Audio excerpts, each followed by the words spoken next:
Guardianship law plays a crucial role in ensuring the well-being of children, providing them with the necessary protection and care they need to thrive.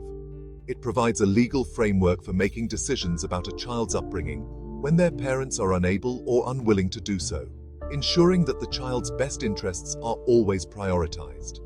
This is especially important for children who are particularly vulnerable, such as orphans, abandoned children, or those in need of care and protection.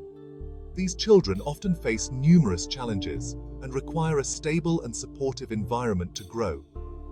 In India, guardianship is not just a legal concept, but a social and cultural one as well. The idea of guardianship is deeply rooted in the traditions and values of Indian society. Traditionally, extended family members often step in to care for children in need, reflecting the strong sense of community and familial responsibility. This highlights the collective responsibility towards children's welfare, where the community plays a significant role in supporting and nurturing the younger generation. However, with changing social structures and increasing complexities, having a robust legal framework for guardianship is more critical than ever. The dynamics of modern families and urbanization have introduced new challenges that need to be addressed. This essay explores the complexities of guardianship law in India, examining how it adapts to contemporary issues while maintaining its foundational principles. It will focus on the best interests principle for minors and the unique challenges faced by single mothers, who often navigate the legal system alone to secure their children's future. We will delve into key legal frameworks and examine opportunities for reform and empowerment, aiming to create a more inclusive and effective guardianship system. By understanding the nuances of guardianship law, we can work towards a system that truly protects the rights and well-being of every child in India, ensuring they have the opportunity to lead fulfilling lives. Central to guardianship law is the best interests principle, a cornerstone in family law.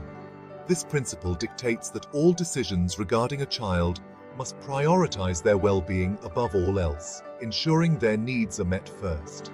This includes considerations of the child's physical, emotional, intellectual, and social development, encompassing every aspect of their growth. Courts are mandated to apply this principle when determining guardianship, custody, and visitation rights, making it a legal obligation. It guides judges to look beyond the rights of adults and focus on what is truly best for the child, ensuring their future is secure. This might mean, for example, granting custody to a non-biological parent if it is deemed to be in the child's best interests, even if it defies traditional norms. However, determining best interests is not always straightforward, as it involves many layers of complexity.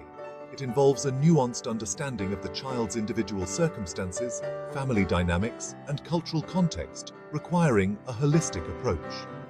This is where the role of social workers, child psychologists, and other experts becomes crucial in assisting the court to make an informed decision, providing valuable insights and assessments. India has a complex legal framework governing guardianship, with multiple personal and secular laws at play. These laws are designed to address the diverse needs of its vast population, ensuring that every individual, regardless of their background, is protected under the law. Three key legislations are the Guardians and Wards Act, 1890, which was one of the earliest attempts to codify guardianship laws in India, the Hindu Minority and Guardianship Act, 1956, which specifically caters to the Hindu community, including Buddhists, Jains, and Sikhs, and the Juvenile Justice Act, 2015, which is a more recent legislation focusing on the welfare of children. The Guardians and Wards Act is a secular law that applies to all citizens, regardless of their religion. It was a significant step towards creating a unified legal framework for guardianship.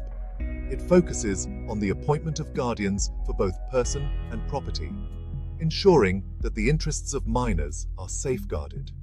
The Hindu Minority and Guardianship Act, as the name suggests, is applicable to Hindus, Buddhists, Jains, and Sikhs. This act recognizes the unique cultural, and religious practices of these communities.